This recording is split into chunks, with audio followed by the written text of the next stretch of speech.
বাঙালি খানায় সবাইকে স্বাগত জানাই। আপনারা তো অনেকভাবে খাসির চর্বি দিয়ে ছোলার ডাল রান্না করে খেয়েছেন। একবার আমার মতন করে সহজ পদ্ধতিতে আপনিও শিখে নিতে পারবেন ছোট ছোট টিপস সহ। সম্পূর্ণ ঘরোয়া উপকরণ দিয়ে আপনারা রান্নাটা খুব সহজে করে নিতে পারবেন। এটা খেতে এতটাই সুস্বাদু, আপনি একবার বানালে বারবার বানাবেন। তবে আমার বাড়িতে কিভাবে খাসির চর্বি দিয়ে ছোলার ডাল রান্না করা হলো গ্রাম্য পদ্ধতিতে, চলুন সেটা একবার দেখে নেওয়া যাক ভিডিওর মাধ্যমে। আগের থেকে 500 গ্রাম ছোলার ডাল আমি ভিজিয়ে রেখেছিলাম। ডালটার বেশ ভালো করে জল ঝরিয়ে নিতে হবে।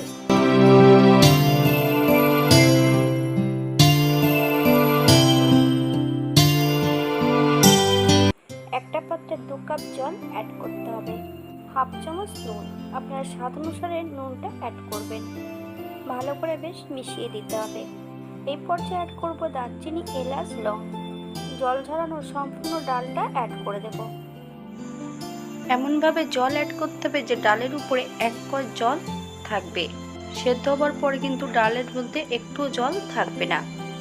15 থেকে 20 মিনিটের জন্য ঢাকা দিয়ে রেখে দিতে হবে। এর থেকে কম বেশি সময় হয়তো আপনাদের লাগতে পারে। আমি ডালটা সেদ্ধ করছি মিডিয়াম আঁচে 20 মিনিট পর। এই পর্যায়ে ডালটা চেক করে নিতে হবে যে সেদ্ধ হয়েছে কিনা। ডালটা কিন্তু পাশ ভাঙবে না, গোটা গোটা থাকবে। চাপ দিলে ভেতরটা নরম থাকবে। ঠিক এমনভাবে ডালটা সেদ্ধ করে নিতে হবে। খাসির চর্বি দিয়ে ছোলার ডাল এই চ্যানেলে আরও একটি রেসিপি দেওয়া আছে। সেই রান্নার পদ্ধতিটা সম্পূর্ণ আলাদা। আমি ভিডিও শেষে লিঙ্কটা অ্যাড করে দেব, আপনারা দেখে নেবেন। বাঙালি রান্না ঘরোয়া উপকরণ দিয়ে। আপনাদের যদি রান্নাগুলো পছন্দ হয় তাহলে চ্যানেলটি সাবস্ক্রাইব করে দিয়ে পাশে থাকবেন। পাশে থাকা বেলটি কিন্তু বাজিয়ে দেবেন, নইলে নিত্য নতুন রান্নার নোটিফিকেশন পাবেন না। 250 গ্রাম খাসির চর্বি বেশ পরিষ্কার করে ধুয়ে রেখেছি। আমি কিন্তু চর্বিটা ধুয়েছি ঈষদুষ্ণ গরম জল দিয়ে। ছোট ছোট টুকরো করে কেটে নিয়েছি। তবে আপনারা আপনাদের পছন্দ মতন চর্বিটা কেটে নিতে পারেন। একটা কড়াইতে 2 চামচের মতন সর্ষের তেল অ্যাড করব। তেল গরম হওয়া পর্যন্ত অপেক্ষা করতে হবে। এই পর্যায়ে অ্যাড করব হাফ চামচ সাদা জিরে, একটা তেজপাতা, 2টো শুকনো লঙ্কা।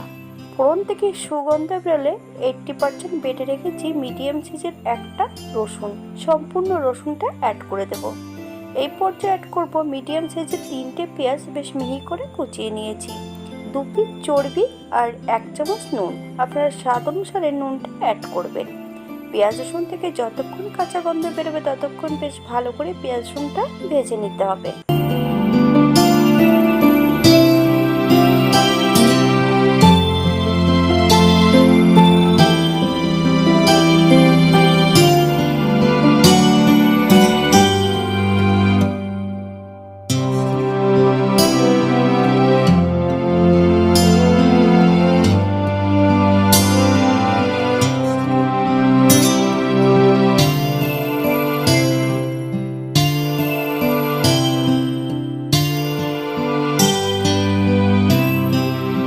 পেঁয়াজ রসুন ভাজার এই পর্যায়ে একটা মিডিয়াম সাইজের টমেটোর অর্ধেকটা টমেটো সরু করে কেটে নিয়েছি। 8-10টা কাঁচা লঙ্কা ফালি দিয়ে অ্যাড করেছি। আপনারা আপনাদের পছন্দ মতন লঙ্কাটা অ্যাড করতে পারেন।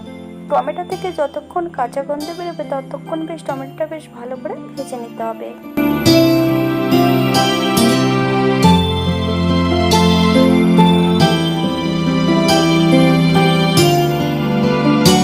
এই পর্যায়ে অ্যাড করব বেশ কিছুটা বাটা মশলা, আদা, জিরে, ধনে, শুকনো লঙ্কা একসঙ্গে বেটে রেখেছি। আমি কিন্তু সঙ্গে 2টো কাশ্মীরি লঙ্কাও নিয়েছিলাম, তাতে কালো রংটা আরো সুন্দর হয়। তাই এই পর্যায়ে বেশ মশলাটা ভালো করে ভেজে নিতে হবে। এ পর্যায়ে অ্যাড করব হাফ চামচ হলুদ গুঁড়ো। তবে মশলাটা যত বেশি ভালো ভাজা হবে তত কিন্তু তরকারির স্বাদটা বেড়ে যাবে।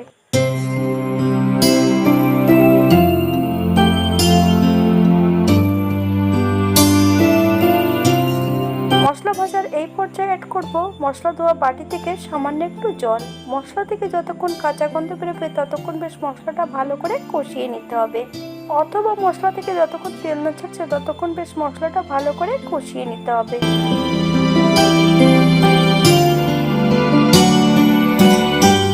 মশলা কষানোর এই পর্যায়ে সম্পূর্ণ ধুয়ে রাখা চর্বিটা অ্যাড করব।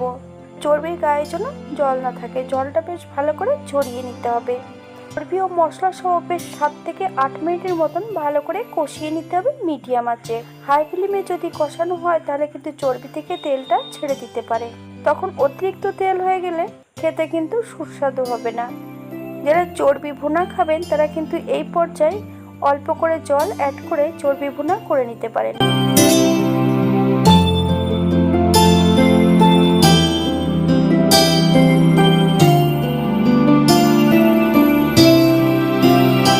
চর্বি কষানোর এই পর্যায়ে অ্যাড করব সম্পূর্ণ ছোলার ডাল। 7 থেকে 8 মিনিটের মতন ডাল ও মশলা দিয়ে বেশ ভালো করে কষিয়ে নিতে হবে।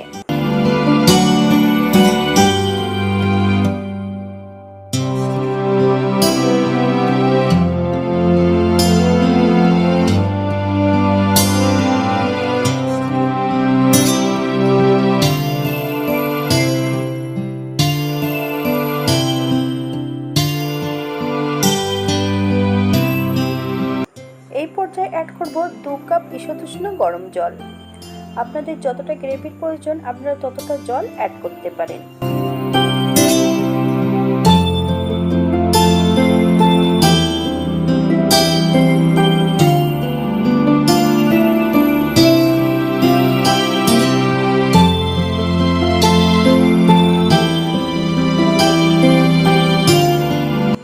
থেকে 15 মিনিটের জন্য ঢাকা দিয়ে রেখে দেব মিডিয়াম আঁচে, চর্বি এবং ডালগুলো যাতে সেদ্ধ হয়ে যায়।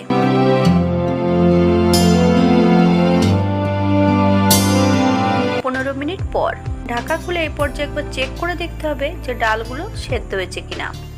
এই পর্যায়ে অ্যাড করব 1 চামচ চিনি। আপনারা যদি পছন্দ করেন তাহলে পরিমাণে বাড়িয়ে দিতে পারেন।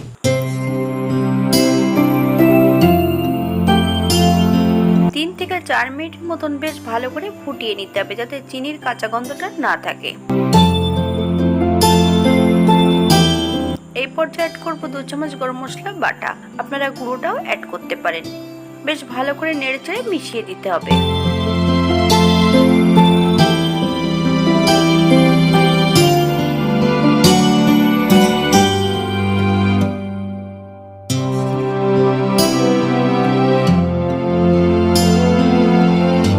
এই পর্যায়ে গ্যাসের ফ্লেমটা অফ করে দেব।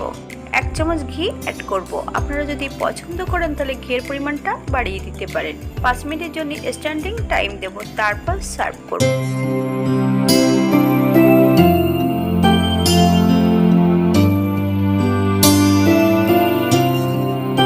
এটা দেখতে যেমন ভারী সুন্দর হচ্ছে, এটা গরম ভাতে, রুটি, পরোটা সবকিছুর সঙ্গে অসম্ভব ভালো লাগবে। আপনারা বাড়িতে একবার একই পদ্ধতিতে বানিয়ে নেবেন। হাতে যদি সময় থাকে তাহলে একটা লাইক, কমেন্ট, শেয়ার করবেন।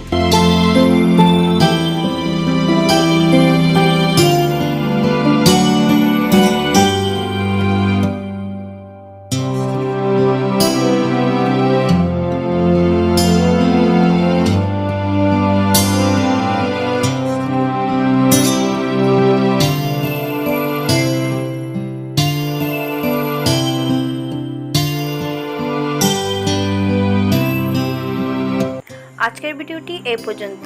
সবাই সুস্থ থাকবেন, ভালো থাকবেন। অন্যদিন নতুন রেসিপি নিয়ে আপনাদের সামনে আবার আমি হাজির হব। নতুন ও পুরনো সকল বন্ধুদের অসংখ্য ধন্যবাদ ভিডিওটি দেখার জন্য।